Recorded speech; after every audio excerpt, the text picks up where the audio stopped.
Is this good? Is this good? Can you hear me? Can you hear me okay? No, probably not, huh?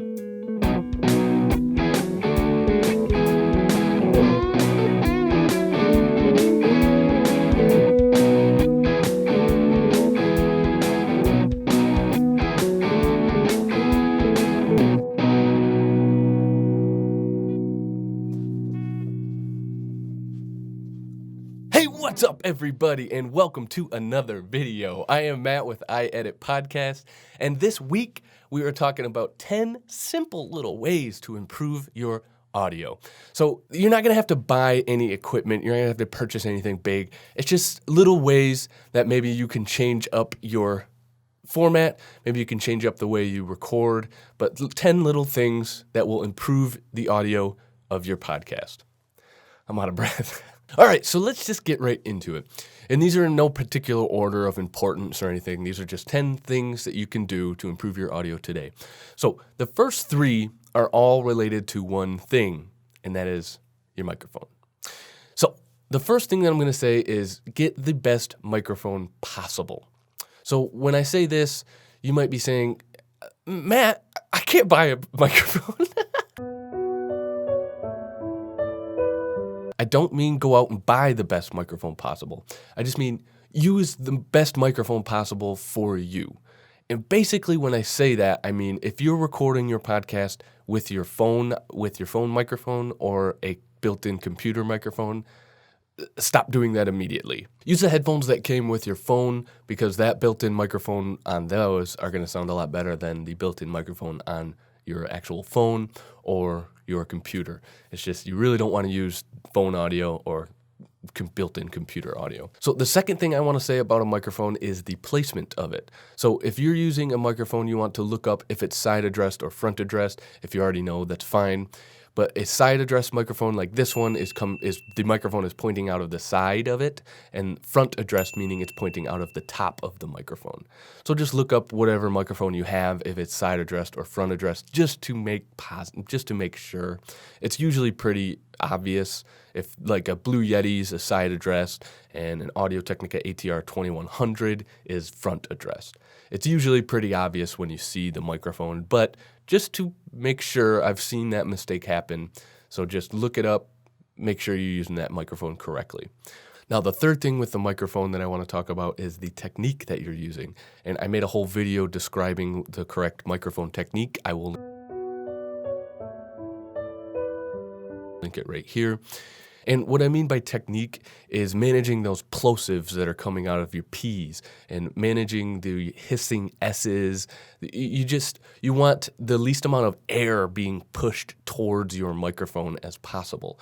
Now, a good way to cut down on that is with a pop filter like this one. They either come with a screen like this or a piece of foam that slip over your microphone.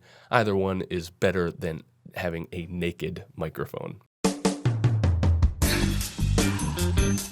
So number 4 is a pretty important one in my opinion that I don't really see enough, and that's capturing the room tone. Now, when you start recording your podcast, whether it's by yourself or with a guest or a co-host, you want to leave about 5 seconds of complete silence at the very beginning. So hit record, both of you just stay quiet for about 5 seconds, and then you can start. And that is to really capture that room tone of the room or the environment that you're in. In that way, in post, you can use the capture noise print effect, which is in most DAWs. And it really helps to get rid of all of the background noise without having to really focus on certain frequencies or using a noise gate. So that's number 4, capture the room tone. And that's a really important one that I don't really see talked about that much. So number 5 is kind of related to the last one, and that's manage the space that you're in. So you don't really want to record in your kitchen or your bathroom because audio is going to be bouncing wildly everywhere and you're going to get really, really bad echo in your recording. So if it's possible, you want to get into the smallest space in your house, be it your closet or your bedroom, or you want to get into the most sound dampening space, be that furniture or clothes or anything that's soft that will absorb the sound rather than reflect the sound. So that's number 5. You want to be conscious of the space that you're in. You don't want it to be too big of a space, and you don't want it to be too many reflective surfaces in your space. So number 6 is capture conservative levels when you're recording. So when you're setting the input volume on either your audio interface or your actual computer, you want to set the level so when you're speaking like this, just a normal talking voice, it's around negative 20 dB or so, negative 20 to negative 12, anywhere in that range. That way, you know it's not going to peak. And you maybe want to give a really loud laugh or a really loud peak that you think is going to happen in your audio. That way you know for sure it's not going to go above that 0 dB range or in the red. Because once it's in the red, it's a lot harder to recover than if it's a little too quiet. So when you're capturing your audio and when you're setting your input volume, you want to be pretty conservative with your input because it's a lot easier in post to raise the overall volume than it is to lower the volume when it's too high. It's a lot like when you're taking photos or taking video. It's a lot easier to recover highlights if they're too low than it is if they're super blown out. So number 7 is to work from a script or an outline. Now, you might be saying that doesn't really have anything to do with sound, but if you have a script or if you have just an outline that you're working off of, that really helps to deliver things more confidently and more deliberately.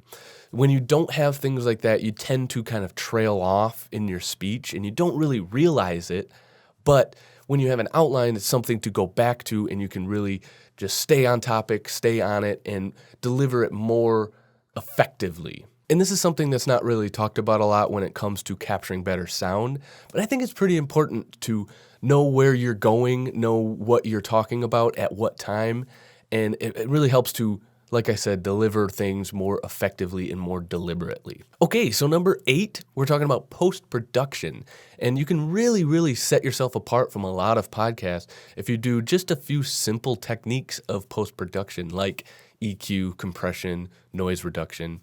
So when we're talking about EQ, that is raising and lowering certain frequencies to make your voice sound a little bit better. So it's really dialing down those really harsh, bad frequencies in your microphone or in your voice or in the room and really raising up those good ones that make you and the microphone sound really good.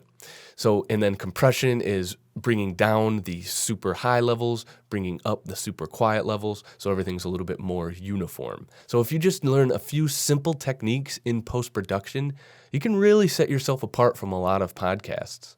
Okay, so number 9 is be aware of the environment that you're in. Now, this is different than being conscious of the space that you're in.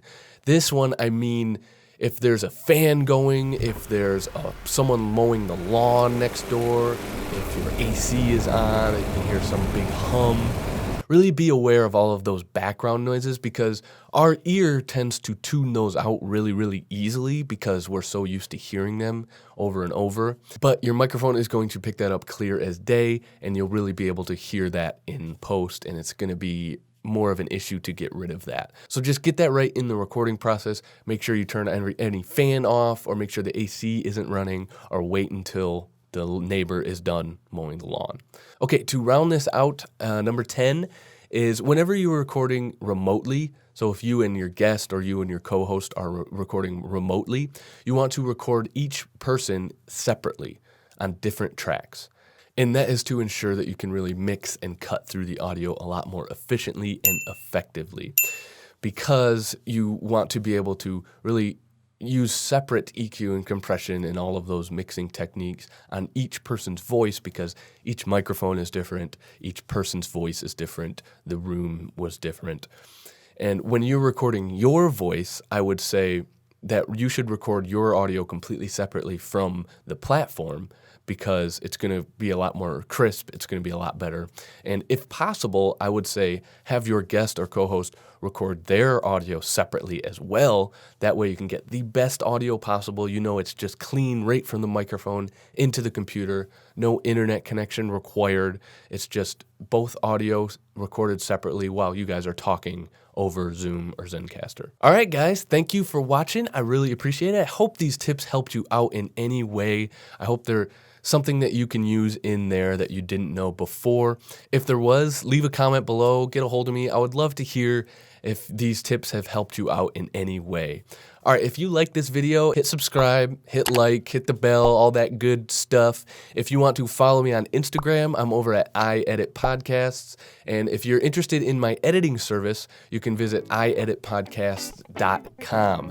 All right, guys, see you next week.